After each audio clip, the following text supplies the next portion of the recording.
Si laki-laki suka pada seseorang, dia akan mengutus mak complang untuk meminta.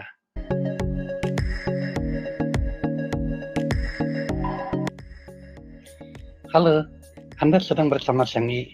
Kita masih berbicara seputar tradisi Tionghoa mengenai perkawinan. Nah, kemarin kita berbicara tentang meminta ya. Nah, jadi di sewaktu si laki-laki suka pada seseorang, dia akan mengutus mak complang untuk meminta. Pada waktu pergi pertama kali ke rumah si wanita, biasanya jumlahnya 6 orang atau 4 orang.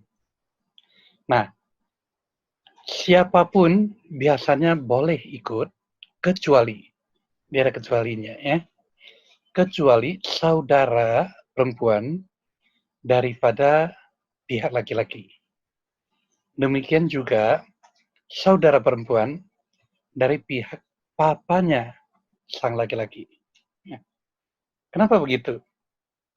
Hal ini ada hubungannya dengan bunyi. Ya. Jadi Tionghoa memiliki satu kebiasaan mengambil sebuah persamaan bunyi untuk menghubungkan bunyi tersebut dengan suatu arti atau makna. Seperti kita biasanya setiap tahun baru mesti ada Yu, Lian Yu, ya. I itu ada hubungan atau sama bunyinya dengan Yu yang bersisa-sisa. Sehingga bisa bersisa-sisa terus-menerus Lian Yu. Ya. Nah, saudara laki-laki, saudara pihak laki-laki, apabila nanti menjadi suami daripada si perempuan yang ingin dikunjungi ini, maka istilahnya akan menjadi xiaogu ya, atau taku. Ya. Ku memiliki persamaan bunyi dengan ku yang artinya sepi, kesepian, kesendirian, ku ya. Oleh sebab itu, si ku itu tidak boleh ikut. Ya. Jadi kalau sudah menjadi istri dari pihak laki-laki, maka saudara perempuan dari pihak laki-laki, ya, itu hubungannya adalah xiaogu. Ya. Ku berarti sendirian. Itu sebuah makna yang kurang bagus di dalam kehidupan suami istri.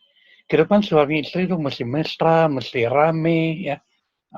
Kalau kesepian, kesendirian, ya itu berarti berlawanan.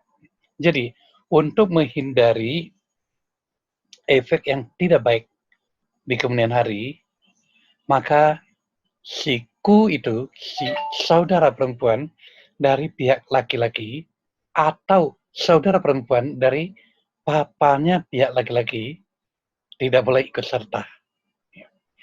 Satu hal lagi, bahkan bukan saja tidak boleh ikut serta pada waktu meminta, ya, tetapi juga tidak boleh masuk ke kamar pengantin sebelum pasangan suami istri ini resmi menikah. Jadi selagi mempersiapkan kamar pengantin, ya, yang dipanggil kuku, aku, ya. Kalau bahasa Hokkien itu nama ako, ya. Ako sama ku itu sama, artinya juga sama. Itu tidak boleh masuk, tidak boleh melihat ya si kamar pengantin itu juga. Lalu apakah orang yang dipanggil koko atau ako ini selamanya tidak memiliki jodoh dengan si suami istri? Oh tidak, ya, tidak. Karena apa? Karena nanti ya pada waktu suatu hari, kalau zaman dulu itu adalah keluarga besar. Jadi keluarga besar itu papa, mama, suami istri, ya, jadi yang anaknya, sama saudara-saudara dari anaknya, ya, yaitu dari pihak laki-laki ini, biasanya berada dalam satu atap, satu rumah. Nah, jadi tidak boleh hadirnya si Ako ini juga memiliki makna bahwa nanti setelah gabung ke dalam keluarga besar pihak laki-laki, ya, maka mereka bisa berkomunikasi dengan baik. Ya. Nah, jadi tidak sendirian artinya. Ya. Kemudian, ada satu hal, jika suatu hari si pasangan suami istri ini menikah dan memiliki anak, ya, nah anak yang lahir kadang-kadang akan diketemukan ya, ini rambutnya botak sebelah, entah sampingnya kah atau belakangnya, atau dia hanya tumbuh di atas, ya. Nah, itu di tradisi orang Tionghoa kuno itu disebut ya kulu, jalan si Akoh, ya, jalan si Akoh. Jadi maknanya menjadi asosiasinya ke bahwa si saudara perempuan daripada suami, ya, nah sering bolak-balik walaupun dia sudah menikah dengan orang lain, walaupun dia sudah memiliki suami, tapi dia sering pulang ke rumah, sering pulang ke artinya apa tuh rumah mama ya, rumah mamanya. Jadi karena sering bolak-balik ya. Jadi keinjak, keinjak sehingga rambut di satu bagian tertentu itu tidak bisa tumbuh. Nah, kalau begitu dipercaya bahwa jika terjadi seperti itu, maka si Ako ini ya tinggal membelikan si baby sepasang sepatu untuk dipakai oleh si baby. Ya. Maka tidak lama kemudian biasanya rambutnya akan tumbuh, ya. Jadi pandangan seperti ini nampaknya seperti tidak ada tidak ilmiah ya, agak-agak gimana ya. Sebetulnya rambut yang sebagian tidak tumbuh, ya, itu mungkin karena si baby selalu tidur menghadap ke satu sisi, sehingga sisi tertentu itu selalu bergesekan sama bantal, ya.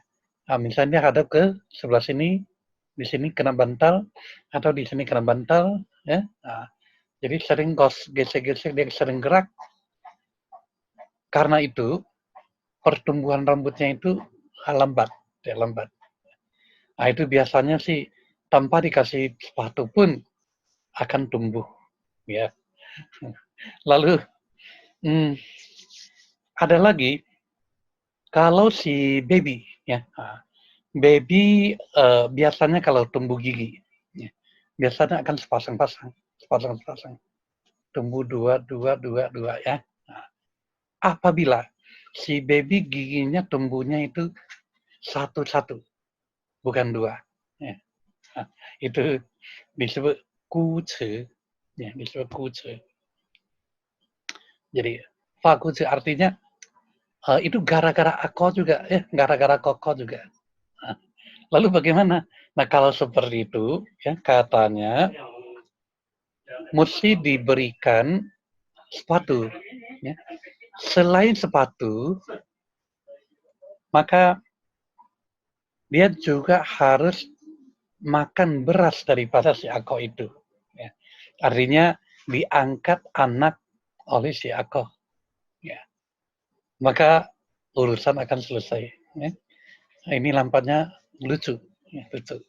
Sesungguhnya begini, sesungguhnya hal seperti itu tidak menjadi permasalahan.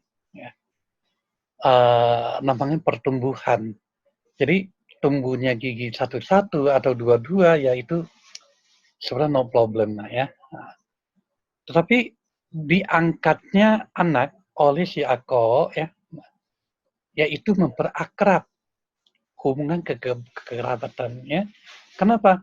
Karena si Ako ya terutama saudara perempuan dari pihak laki-laki itu biasanya usianya ya tidak berbeda jauh ya sama si istri wanita yang telah menjadi istri daripada pihak laki-laki. Sehingga anak yang lahir itu juga tidak berbeda jauh usianya. Ya.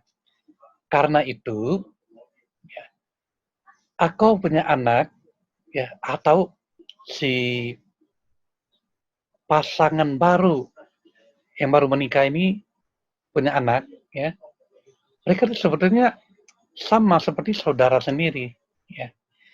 Jadi kalau saling mengakui anak, itu sah-sah aja, boleh-boleh saja, ya. Jadi itu nggak ada masalah, ya.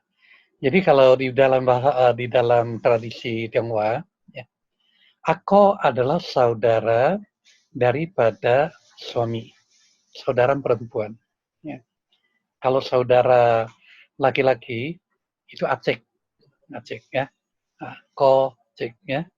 Nah, kalau si saudara perempuan panggil si wanita yang telah menjadi istri daripada pihak laki-laki, ya, itu adalah so, ya, aso, ya, aso. Jadi itu hubungan yang khas, ya, antara ako sama so, ya, kuku, ya, xiaoku sama taso, ya, xiaoku taso. Hubungannya seperti itu. Ya. Nah, masih banyak sekali tradisi-tradisi yang jarang diketahui oleh orang lain. Tunggu kesempatan yang lain, saya akan mengupasnya satu persatu. Sampai di sini, ya. Terima kasih.